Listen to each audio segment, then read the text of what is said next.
우리 속담 가운데 실패는 성공의 어머니라는 그런 속담이 있죠. 실패는 성공의 어머니다.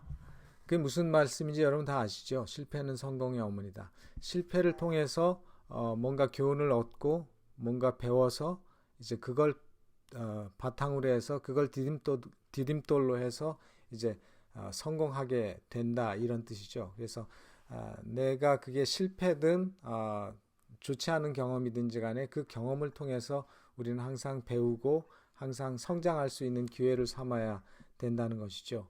그, 사실은 저희 어, 이번 이런 코로나 바이러스에 우리 아들이 걸리고 또 한동안 소동을 겪으면서 그런 경험을 통해서 우리가 많은 교훈들을 얻습니다.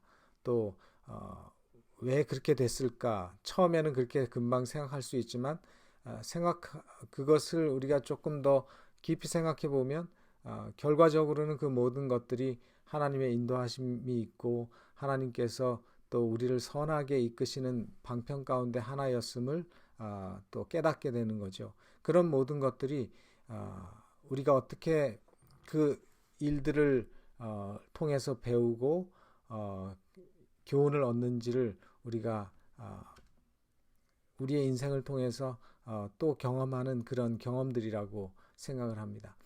어떤 사람들은 똑같은 경험을 통해서 많은 경험을 얻었다고 말하는 사람들이 있는가 하면 또 어떤 사람들은 똑같은 경험을 했는데 같이 똑같은 경험을 했는데 뭐 아무것도 배운 것도 없었다고 이야기하는 사람들도 있어요. 그죠? 똑같은 곳에 가서 똑같은 경치를 봤는데 어떤 사람들은 너무 아름답고 너무 좋았다고 하는데 어떤 사람들은 뭐 그냥 뭐 그게 그거지 뭐 그렇게 얘기를 하는 사람들이 있죠. 또 그런 거에 대해서 여러분들 왜 그렇다고 생각하십니까?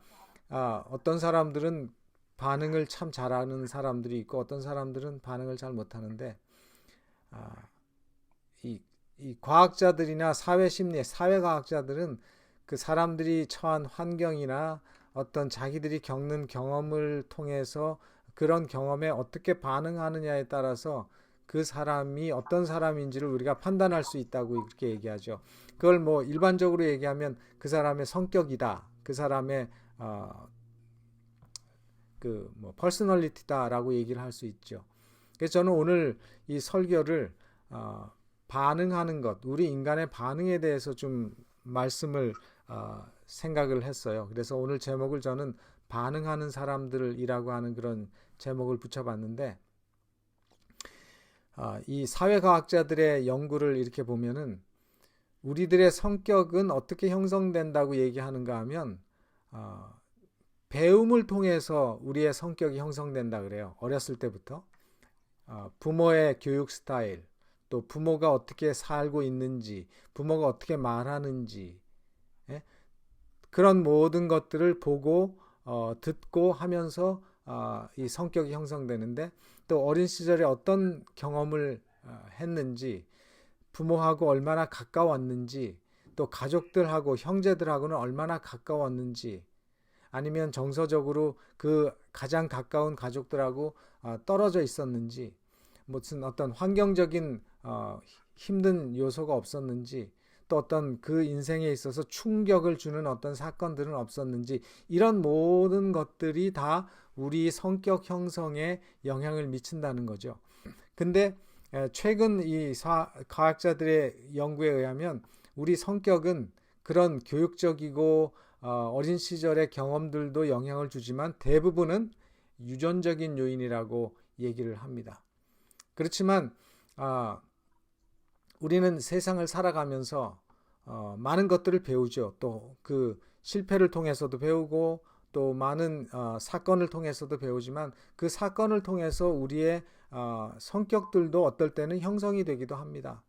어떤 상황들과 어떤 사건들이 우리 앞에 펼쳐질 때 그것을 환영하면서 그것을 즐기든지 아니면 그런 새로운 환경이나 새로운 어떤 사건들에 대해서 피하거나 아니면 도망가든지 그리고 이런 우리의 반응들은 어떤 상황에 따라서도 틀리고 사건 어떤 일인가에 따라서도 어떤 때 일어났느냐에 따라서도 조금씩 다르게 나타난다는 것입니다. 근데 보통 우리가 어떤 일이든지 무슨 어떤 사건이든지 어떤 사람이든지 어떤 일에 대해서 반응하는 우리의 모습, 각자가 반응하는 모습들이 다 다를 거예요. 근데 우리의 반응하는 모습은 대개가 특별한 패턴을 가지고 나타나게 된다는 것입니다. 그래서 우리가 어떤 사람인지 한번 여러분들이 참고적으로 한번 자신을 한번 비춰보세요. 오늘 제 설교를 들으시면서 나는 어떤 사람인가? 나는 어떤 생각의 패턴을 가지고 어떤 반응을 하는 사람인가? 한번 그걸 한번 여러분 스스로 한번 생각해 보시기 바랍니다. 이 사회과학자들이 많은 연구와 또 조사를 통해서 5가지 중요한 요인들이 우리의 성격 패턴을 형성하는 데 영향을 끼친다고 얘기해요.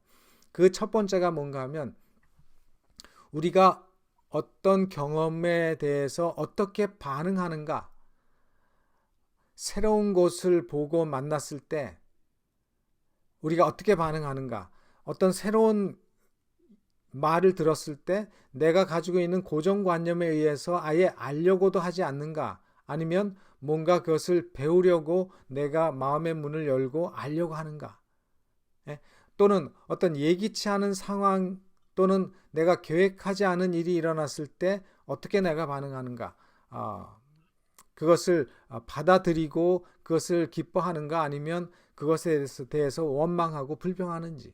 그래서 우리가 어떤 것에 대해서 내가 어떻게 반응하는지에 대해서 사람마다 다르다는 것이죠. 두 번째는 뭔가 하면 내가 어떤 동기에 의해서 행동하면서 사는가, 우리의 동기가 무엇인가에 따라서 우리의 반응하는 패턴들이 바뀐다는 거죠. 내 동기가 육신적인 어떤 욕망이, 어떤 사람들은 육신적인 어떤 그 기본적인 욕망으로 행동하는 사람들이 있어요. 아니면 내가 뭔가를 얻기 위한, 항상 내가 손해보지 않고 이익을 보기 위해서 하는 내 욕심을 채우기 위해서 내가 행동하는가, 아니면 내가 다른 사람들하고 항상 경쟁하는 마음이 있어서 항상 뭘 하든지 나는 이겨야 되는 그런 이기고 싶은 마음으로 내가 어떤 것에 행동을 하는가, 아니면 다른 사람들이 잘했다 참 잘했네, 수고했네, 이렇게 인정받고 칭찬받고 싶은 그런 동기를 가지고 항상 어떤 일을 하는가, 이런 내 동기가 무엇인지에 대해서 성취욕인지 아니면 의무감에서 그것을 하는지, 아니면 다른 사람들을 생각하는 어떤 다른 사람들의 어떤 안목 때문에 내가 어떤 일을 하는가, 이런 모든 사람마다 자기가 행동하고 행하는 동기가 다르다는 것입니다. 그래서 그 내 동기가 무엇인지를 내가 아는 것도 내가 앞으로 성장하고 성숙해지는데 굉장히 중요하다는 것이죠. 그래서 여러분들이 첫 번째는 내가 새로운 것에 어떻게 반응하는지, 두 번째는 내가 어떤 동기를 가지고 무슨 행동이든지 하는지, 그것이 무엇인지를 한번 내 자신을 살펴보시기 바랍니다. 세 번째는 뭔가 하면 내가 다른 사람과의 관계, 대인 관계에서 어떻게 행동하는가. 쉽게 얘기하면 내가 외향적으로 행동하는지 아니면 내향적으로 행동하는지. 외향적인 사람은 여러분들이 잘 아시는 것처럼 사교적이고 사람을 좋아하고 같이 있는 걸 좋아해요. 이 외향적인 사람들은 다른 사람들과 함께 있으면 힘이 생기죠. 근데 내향적인 사람은 조심성이 있고 혼자 있는 것을 좋아하고 오히려 다른 사람과 같이 있을 때는 에너지가 뺏겨요. 오히려 혼자 있을 때 그 사람들은 에너지를 충전합니다. 그래서 어떤 걸 말하려고 하다가도 그런 사람들은 쑥, 다른 사람들이 크게 얘기하면 쑥 들어가고 다른 사람들이 얘기하면 쑥 들어가고. 그렇지만 외향적인 사람들은 아주 자기 주장이 강하고 다른 사람들과 함께 있을 때 에너지를 얻고 혼자 있으면 에너지가 뺏기죠. 힘이 없어요. 이렇게 내가 대인관계에서 어떻게 행동하는가, 사람마다 다 패턴들이 다를 거예요. 그 다음에 네 번째는 뭔가 하면 우리의 태도가 어떤가, 내가 어떤 마음으로 사람들을 대하고 하는가, 내 마음속에 동정심이 있는지, 내 마음속에 다른 사람들하고 쉽게 협력하고 협동하는 그런 마음이 있는지, 다른 사람을 쉽게 믿는지 아니면 잘 믿지 못하는지, 아니면 내가 굉장히 직선적인 사람인지 아니면 굉장히 조심스러운 사람인지, 다른 사람을 생각하고 배려하는 마음이 있는지 없는지, 아니면 자기를 생각하는 것이 많은지, 뭐 이런 것들에 따라서 내가 행동하고 사는 패턴들이 달라질 거죠. 그리고 마지막으로는 내가 감정을, 내 느낌을 어떻게 표현하는지, 화를 잘 내는지, 내가 쉽게 불안해하는지, 쉽게 좌절하고 우울해지는지, 아니면 어떤 걸 들으면 굉장히 센시티브해지고 민감한지, 아니면 충동적으로 행동하는지, 내 자신에 대해서 내가 자신감이 있는지 없는지, 뭐 이런 모든 것에 의해서 그 사람이 어떤 사람인지가 결정된다는 거예요.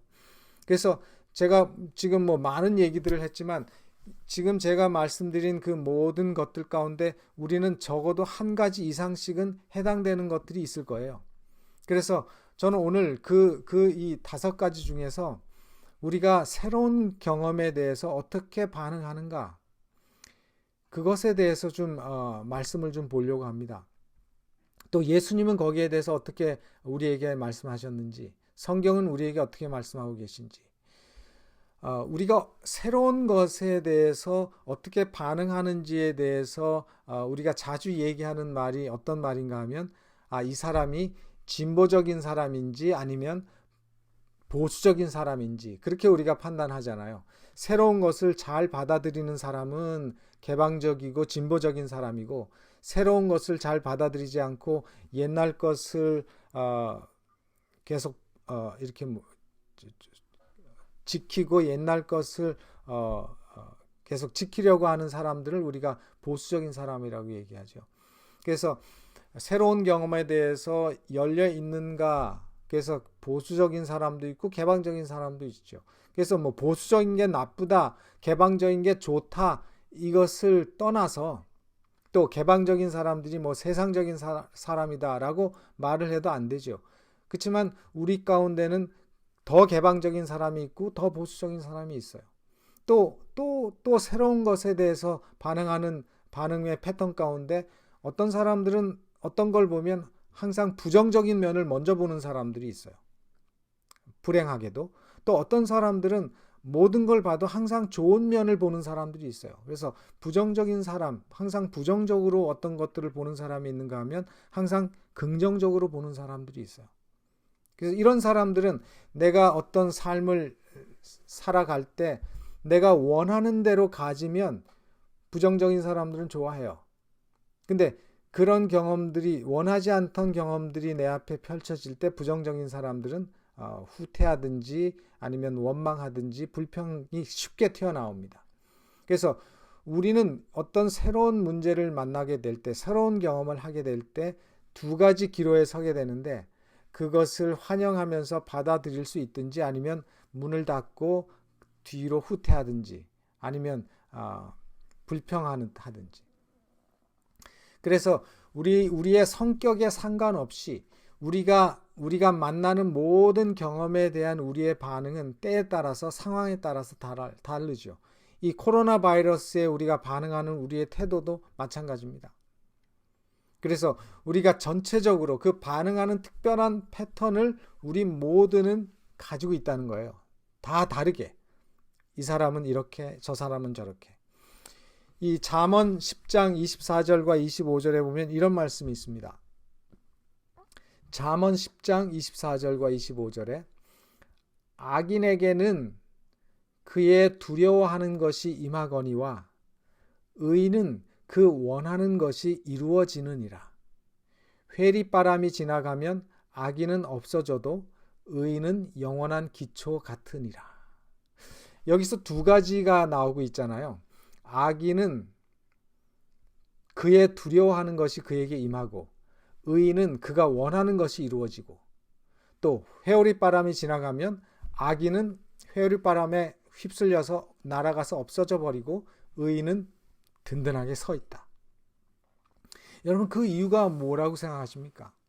이 말씀을 가만히 한번 보세요. 악인은 그의 두려워하는 것이 임하거니와 의인은 그 원하는 것이 이루어진다. 저는 이것을 둘로 나눠서 생각을 좀 해봤는데, 첫째는 뭐냐면 이게 이 첫 번째 이 첫 문장에 대한 그 설명은요, 오늘날 서점에 가면 굉장히 많이 나와 있습니다. 거기에 대한 설명은 악인에게는 그의 두려워하는 것이 임하고 의인은 그의 원하는 것이 이루어진다. 오늘날 사회 심리학자들이 많은 책들을 만들어냈는데, 그 책들이 주로 어떤 책들을 만들어냈는가 하면 성공하는 사람들이 왜 성공하는가, 실패하는 사람들이 왜 실패하는지를 연구를 많이 해봤어요.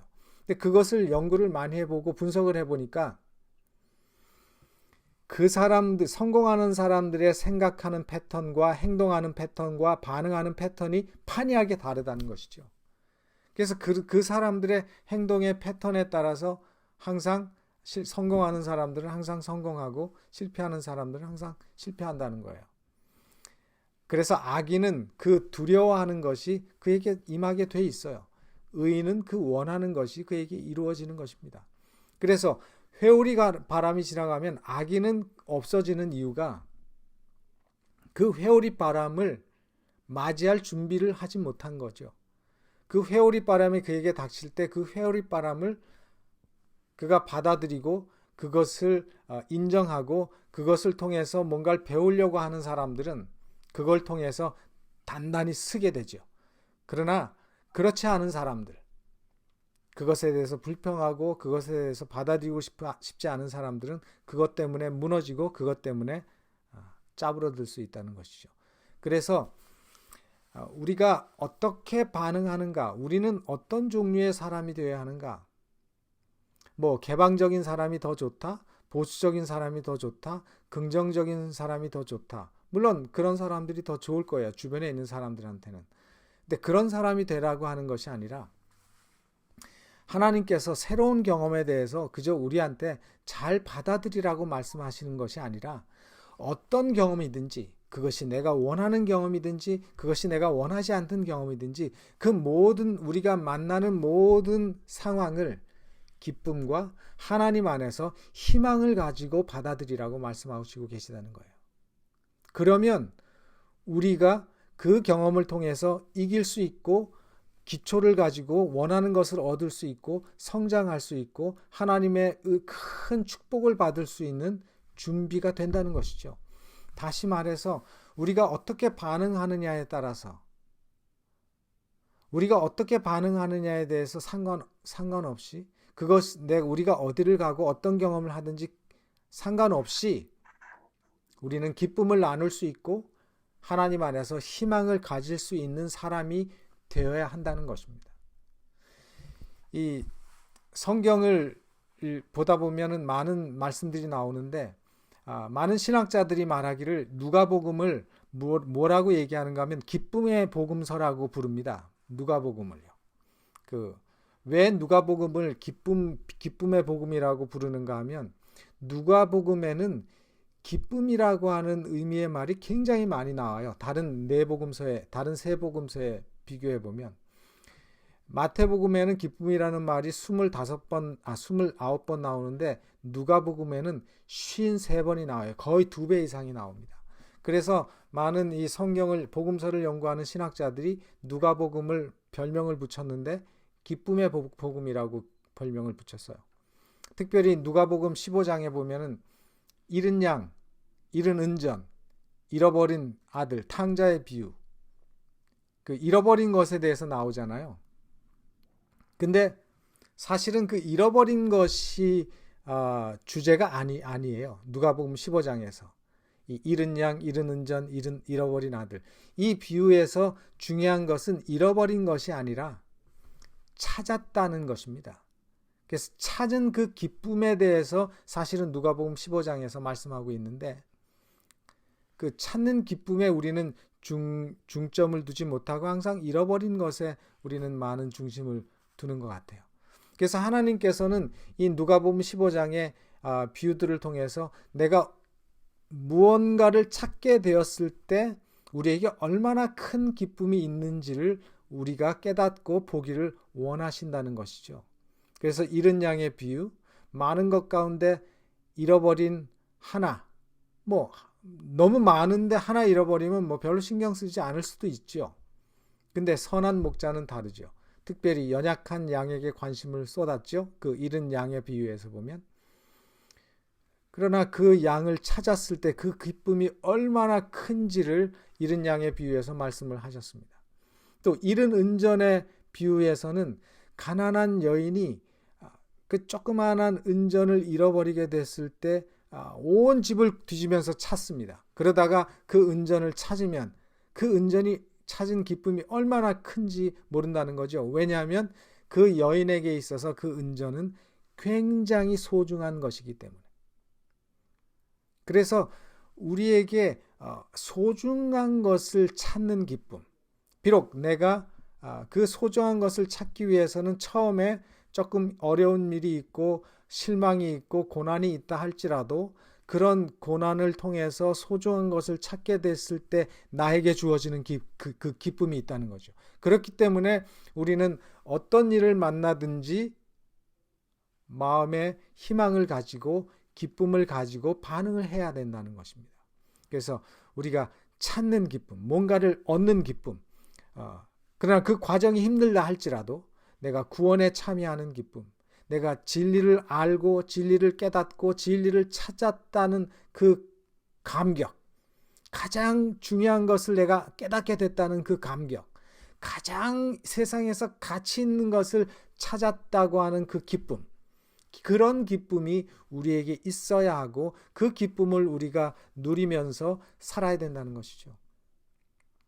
왜냐하면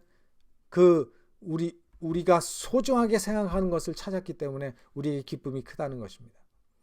그런데 오늘 우리에게는 왜 그런 기쁨이 없는가? 왜 우리에게는 하나님께서 우리에게 주신 그 구원을 찾은 기쁨이 없는가? 왜 우리에게는 진리를 가지고 진리를 찾은 그 기쁨이 없는 것은 왜 그런가? 너무 오래돼서 그런가? 그죠? 아니면 나한테 덜 중요하게 생각돼서요? 뭐 그렇지는 않을 거라고 저는 믿습니다. 하나님의 선하심은 언제나 풍성하지요.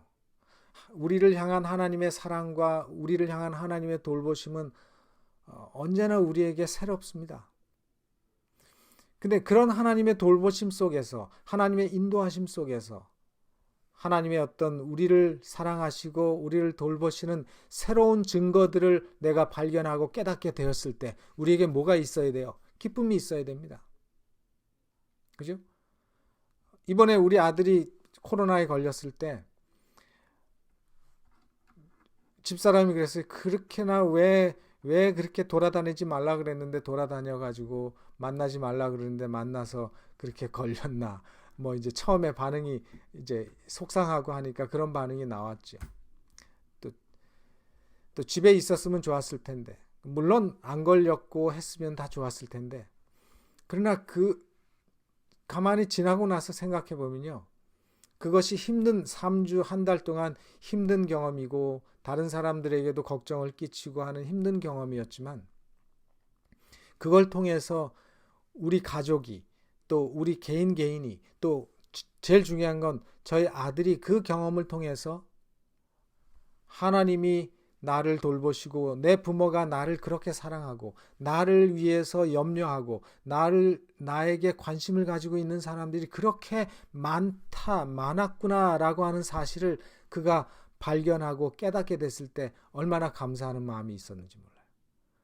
그게 하나님께서 나를 돌보시고 사랑하시고 보살펴 주신다고 하는 사실을 내가 깨닫게 될 때 얼마나 기쁨이 큰데, 근데 그 기쁨은 평소 때는 그 기쁨을 우리가 잘 깨닫지 못하다가 그런 예기치 않았던 어려운 경험을 하게 되니까 그런 것을 깨닫고 또 알게 됐다는 거죠. 그게 얼마나 감사합니까? 그죠? 그러니까 그게 바로 우리에게 주시는 하나님의 구원의 기쁨이고 하나님께서 우리를 돌보시는 기쁨인데 그 기쁨은 우리가 어떤 경험 속에서도 우리가 얻을 수 있다는 것이죠. 그래서 우리에게 그런 기쁨이 있어야 된다는 것입니다. 우리에게 그런 어떤 깨달음의 기쁨, 하나님의 새로운 돌보심의 증거들을 발견하고 알게 됐을 때 내 기쁨, 내가 용서를 받고 내가 용서를 해주는 그 기쁨, 그런 기쁨은 우리가 하나님 안에서만 얻을 수 있는 기쁨이죠. 우리가 좀 더 나아가서 이런 기쁨은 우리가 경험하는 모든 일에 대한 우리의 반응으로 나타난다는 것입니다. 그죠?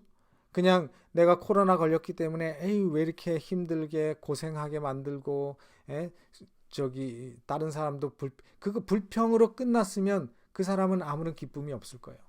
그러나 그것에 대해서 긍정적인 반응을 가지고 우리가 보게 됐을 때 그 경험이 우리에게 기쁨을 주는 경험이 될 수 있다는 것이죠.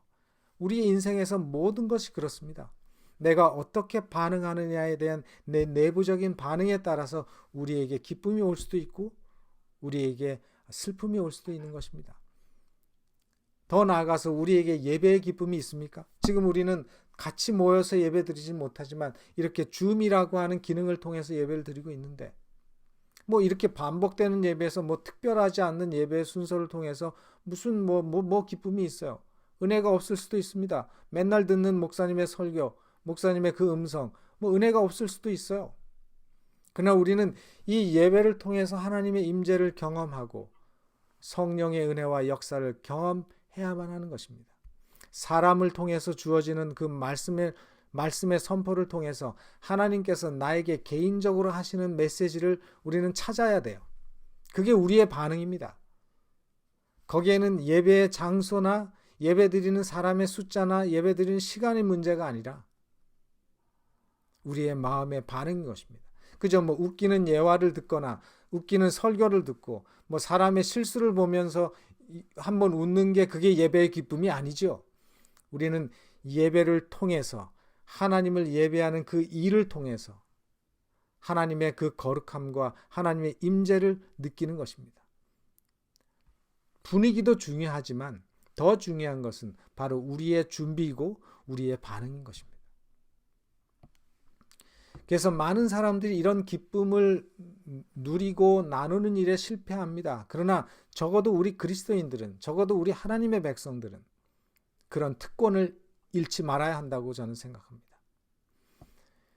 기쁨과 희망은 그 모두가 하나님의 선하심과 하나님에 대한 믿음과 신뢰 관계 속에서 우리의 생애 속에서 하나님께서 어떻게 나를 인도해 오셨고 지금도 인도하고 계시는지 우리가 깨닫고 아는 것에 달려 있다는 사실이에요.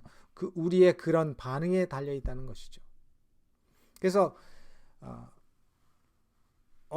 많은 사람들이 그런 얘기를 합니다. 기쁨은 하나님이 주시는 게 아니고 하나님이 우리에게 이미 주신 것에 대한 우리의 반응으로 나온다고 말했어요. 저는 그 말이 맞다고 생각합니다.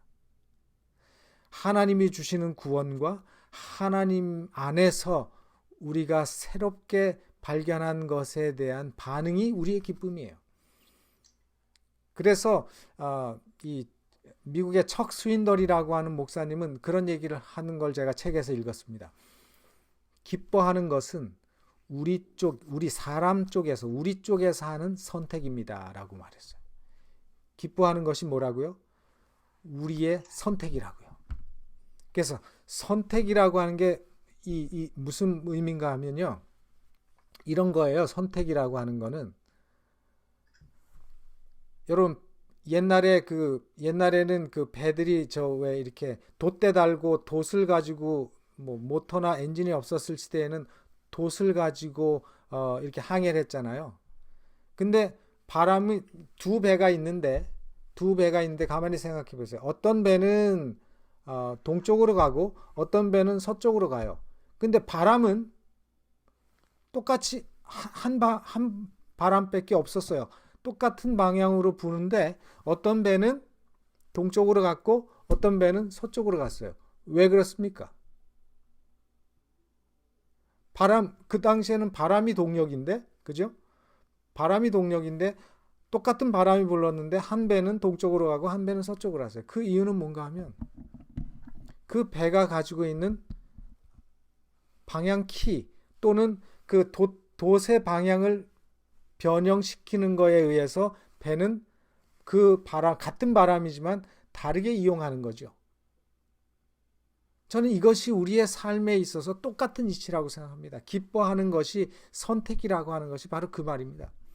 우리의 삶에서 일어나는 여러 경험에 대한 반응은 그걸 기쁨으로 반응할 수 있든지 아니면 고민하고 불평으로 반응할 수 있든지 그것은 우리의 선택이라는 거죠.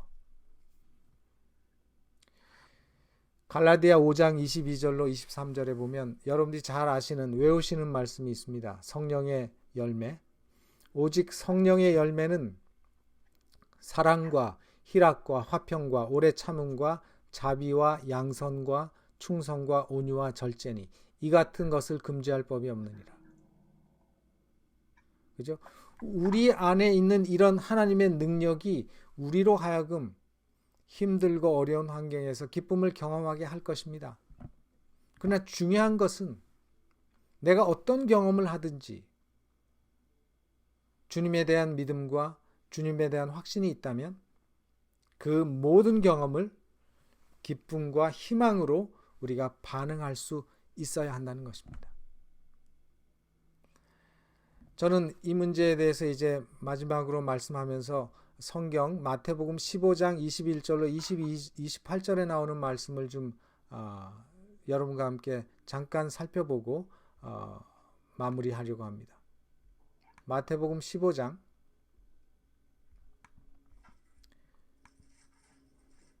21절부터 있는 말씀. 마태복음 15장 21절부터 28절. 예수께서 거기서 나가사 두로와 시돈 지방으로 들어가시니 가나안 여자 하나가 그 지경에서 나와 소리질러 가로되 주 다윗의 자손이여 나를 불쌍히 여기소서 내 딸이 흉악히 귀신 들렸나이다 하되 예수는 한 말씀도 대답지 아니하시니 제자들이 와서 청하여 말하되 그 여자가 우리 뒤에서 소리를 지르오니 보내소서. 예수께서 대답하여 가라사대 나는 이스라엘 집에 잃어버린 양 외에는 다른 데로 보내심을 받지 아니하였노라 하신대. 여자가 와서 예수께 절하며 가로되 주여 저를 도우소서. 대답하여 가라사대 자녀의 떡을 취하여 개들에게 던짐이 마땅치 아니하니라. 예수님께서 뭐라 그랬냐면 자녀의 떡을 취하여 개들에게 던짐이 마땅치 아니하니라. 여자가 가로되 주여 올소이다마는 개들도 제 주인의 상에서 떨어지는 부스러기를 먹나이다 하니 이에 예수께서 대답하여 가라사대 여자야 내 믿음이 크도다 내 소원대로 되리라 하시니 그 시로부터 그의 딸이 나으니라. 여러분 가나안 여자 유명한 예수님께서 고쳐주신 유명한 이 얘기죠. 가나안 여자 수로보니게 여인 내 딸을 예수님께서 고쳐주셨어요. 근데 뭐 다른 거 제가 이 시간에는 보지 않고 이 여자의 반응에 대해서 여러분 한번 보시기 바랍니다. 예수님께서 개처럼 취급하셨어요. 그죠? 예수님께서 개처럼 취급하시고 완전히 무시했습니다. 완전히 그 여인의 자존심을 짓밟았어요. 여러분 같으면 어떻게 반응하셨겠습니까? 뭐 어떤 사람은 그렇게 뭐 이런 사람이 다 있어 하면서 욕을 한 바가지 해주고 떠났을지도 모릅니다. 조금 적극적인 사람은. 근데 조금 소극적인 사람은 그 말은 못하고 속으로 씩씩거리면서 화를 식이면서 떠났을지도 모르죠. 근데 이 여자의 반응은 그렇지 않았어요. 이 여자는 끝까지 예수님께 매달렸어요. 여러분 왜 그 여자가 그렇게 반응했다고 생각하십니까? 무엇이 그 여자로 하여금 그렇게 반응하게 만들었을까요? 첫째는 이 여인은 간절한 여인이었어요. 간절함이 있었어요. 그 아픈 딸 아이를 가진 그 엄마의 안타까운 마음. 그죠? 딸을 살리고 싶은 엄마의 그 간절함이 이 여인에게는 있었어요. 그게 그 여인으로 하여금 그 예수님을 떠나지 않고 예수님께 끝까지 붙잡게 만든 첫 번째죠. 둘째는 뭘까요? 둘째는 뭔가 하면 이 여인은 이 사람 아니면 안 된다고 하는 예수님에 대한 믿음이 있었습니다. 그 사람이 이 예수님이 뭐라 하든지 이 여인은 그 예수님에 대해서 알았고 그분에 대해서 신뢰했고 그분에 대한 믿음이 있었어요. 이 두 가지가 그 여인으로 하여금 그런 수모에도 불구하고 그런 고통스러운 예수님의 무시에도 불구하고 그가 기쁨으로 그것을 받아들이고 그것을 그렇게 반응할 수 있었다는 거죠. 저는 바로 이 장면에서 우리가 배워야 할 것이 한 가지 있다고 생각을 합니다. 우리가 배워야 할 것이 뭔가 하면 우리가 지금 기뻐하지 못하고 우리가 하나님 앞에 감사하지 못하든지 우리가 감사하는 삶을 살지 못하는 것이 어쩌면 우리에게 이 여인이 가지고 있는 것과 같은 간절함이 나에게 좀 부족한 거 아닌가? 아니면 정말 나에게는 예수님을 내가 너무나 잘 알고 그분의 성품을 너무 잘 알고 그분에 대한 완전한 신뢰와 그분에 대한 완전한 믿음이 있어서 내가 어떤 상황에 처할지라도 주님께서 나를 구원하시고 그 경험을 통해서 주님께서 나로 하여금 웃게 하실 분이라는 사실을 내가 믿고 있는지 그런 믿음이 없어서가 아닌지. 그래서 우리가 이 장면 속에서 이 말씀을 통해서 우리가 배워야 할 것이 뭔가 하면 바로 그 간절함과 그 믿음인 것입니다. 우리에게 필요한 것이 주님에 대한 신뢰함이고 주님에 대한 믿음이에요. 우리의 그런 믿음이 행사되어야 주님에 대한 믿음이 있어야 우리에게 기쁨, 어떤 상황 속에서도 우리는 기쁨으로 반응할 수 있는 여유와 힘이 생길 수 있다는 사실입니다. 우리가 신앙생활을 하든지 그저 세상에서 살아가든지 상관없이 우리가 좀 더 나은 사람이 되고 우리가 좀 더 성숙하고 좀 더 성장할 수 있는 관건은 뭔가 하면 첫째는 우리가 우리의 상황을 얼마나 잘 수용하고 받아들이냐에 달려 있다고 하는 것입니다. 그런데 그 상황을 수용하고 잘 받아들이냐 하는 것은 바로 어디에 달려 있는가 하면 나의 간절함과 예수 그리스도에 대한 내 믿음에 달려 있다고 하는 사실입니다. 우리 하나님을 믿는 신앙은 어떤 경지에 도달하는 것이 아니라고 저는 생각합니다. 우리의 예수님을 믿는 신앙은 하나님의 말씀을 믿고 그 말씀을 듣고 그 말씀을 따라 순종하는 생활인 것입니다. 그렇게 살다 보면 주님께서 우리의 삶을 변화시키시고 주님께서 우리의 발걸음을 하늘까지 인도하실 것입니다. 우리는 늘 내 자신이 주관자가 되려고 합니다. 그러나 우리가 주관자가 아니라 하나님이 우리의 인생의 주관자시라는 사실을 여러분들이 절대로 잊지 마시기를 바랍니다. 주님이 나를 위해서 하신 일에 대해서 우리가 어떻게 반응하는가에 따라서 우리의 삶은 달라질 것입니다. 여러분, 양을 한번 생각해 보시기 바랍니다. 양은 아무 생각이 없는 동물입니다. 양은 목자가 가라고 하면 가고 서라고 하면 서고 먹으라고 하면 먹고 마시라고 하면 마시고 그게 양이 하는 일입니다. 그저 뭐냐면 목자의 음성을 따라다니는 거예요. 목자의 그 뒷모습을 보고 따라가는 것입니다. 저는 목회를 하면서 신앙의 성장이 빠른 사람들의 특징을 저는 발견했어요. 믿음이 성장을 아주 빨리 신앙적으로 성숙해지는 사람들을 보면 항상 자기가 깨달은 것을 금방 실천하고 생활에 적용합니다. 순종하려고 노력하고 그 일에 있어서 주님의 도움을 구하고 그것을 자신의 개인의 생활에 적용해서 살아보려고 노력하는 사람들이죠. 그런 사람들이 많이 성장하는 것을 봅니다. 여러분, 어두운 밤에 후라시를 들든지 등불을 들든지 이렇게 어두운 밤길을 가다 보면 아무리 멀리 봐봐야 10m 앞을 우리가 잘 볼 수 없습니다. 밤에는 등불을 들고 있어도 후라시를 들고 있어도. 근데 여러분, 10m 앞에 어두움을 우리가 두려워할 필요가 있습니까? 없습니까? 뭐 겁이 많은 사람은 두려워하겠죠. 그렇지만 내 앞에 내가 등불을 들고 있고 내가 후라시를 들고 있는 사람은 저 10m 저 너머에 보이지 않는 어두움을 두려워할 필요가 없어요. 왜냐하면 내가 한 발자국 더 앞으로 가면 등불도 나와 함께 같이 전진하기 때문에 그렇습니다. 내가 1m 앞으로 가면 등불도 1m 앞으로 더 가요. 그러면 또 10m 앞은 안 보이지만 내 앞에는 보이는 것입니다. 내 앞에 등불이 있는 한 우리는 어두움을 두려워할 필요가 없다는 사실입니다. 순종이 순종을 가져옵니다. 우리가 말씀을 들으면 바로 말씀이 우리의 인생에서 등불이죠.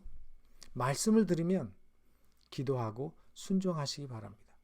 그러면 하나님께서 우리의 길을 그렇게 인도하실 것입니다. 하나님의 말씀이 우리하고 항상 가면 우리 앞에 있는 미래에 대한 미래에 대한 어두움, 불안함을 여러분이 걱정하실 필요가 없습니다. 지금 내가 무슨 일을 할지, 앞으로 어떻게 될지 하나님께서 그때마다 우리에게 행해야 할 길들을 가르쳐 주실 것이고 인도하실 것입니다. 그래서 요한복음 1장 12절에 영접하는 자, 곧 그 이름을 믿는 자들에게는 하나님의 자녀가 되는 권세를 주셨다고 말씀하셨습니다. 고린도후서 4장 7절에 우리가 이 보배를 질그릇에 가졌으니 이는 능력의 심히 큰 것이 하나님께 있고 우리에게 있지 아니함을 알게 하려 함이라 라고 말씀하셨습니다. 우리 같은 질그릇에 하나님의 말씀의 보배가 담겨져 있습니다. 예수 그리스도가 우리에게 있습니다. 능력은 하나님께 있고 우리에게 있지 아니하다는 사실입니다. 그릇이 변화돼서 보배가 되는 것이 아니라 우리는 무슨 대단한 일을 해야 되는 것이라고 생각하지만 그게 아니라는 것입니다. 단순히 바라보라고 하실 때 바라보고 주께서 우리에게 말씀하실 때 그 말씀을 믿고 그 말씀에 반응하고 주님이 우리의 인생에 하신 일에 우리가 기쁨으로 반응하는 사람이 될 때 하나님께서는 우리의 인생을 아름답게 변화시켜 주실 것이고 우리의 인생을 그 영원한 하늘 가나안까지 우리가 알지 못하는 사이에 이끌어 주실 것이라는 사실입니다. 이런 놀라운 믿음을 가지고 우리가 무슨 일을 만나든지 기쁨으로 하나님 앞에 반응하고 희망을 가지고 사시는 우리 성도들 되시기를 간절히 바라면서 오늘 말씀을 줄이겠습니다. 기도하시겠습니다. 하늘에 계시는 저희들의 아버지 하나님, 오늘 주의 귀한 말씀을 통해서 감사합니다. 우리가 그동안 너무 하나님을 제대로 믿지 않고 살았다면 주님 저희들에게 새로운 깨달음 또 말씀에 대한 깨달음을 주셔서 주님을 믿고 우리 마음속에 주님을 향한 간절한 마음을 주셔서 그 수로보니게 여인처럼 주님에 대해서 무슨 취급을 받든지 우리가 무슨 경험을 하든지 기쁨으로 반응하고 주님의 뜻을 기다릴 수 있고 주님의 축복을 받을 수 있는 귀한 하나님의 백성들이 되게 하여 주시옵소서. 우리는 주님 안에서 기뻐하는 사람 되기를 원합니다. 주님 안에서 축복받는 사람 되기를 원합니다. 주님은 그렇게 해주시기에 능하신 하나님이시라고 말씀하셨사오니 믿습니다. 하나님, 우리가 그렇게 살게 하여 주시고 앞으로 일주일 동안도 주님과 함께 동행하며 우리의 삶이 기쁘고 감사함이 넘치는 삶이 되게 하여 주시옵소서. 예수님의 이름으로 기도하옵나이다. 아멘.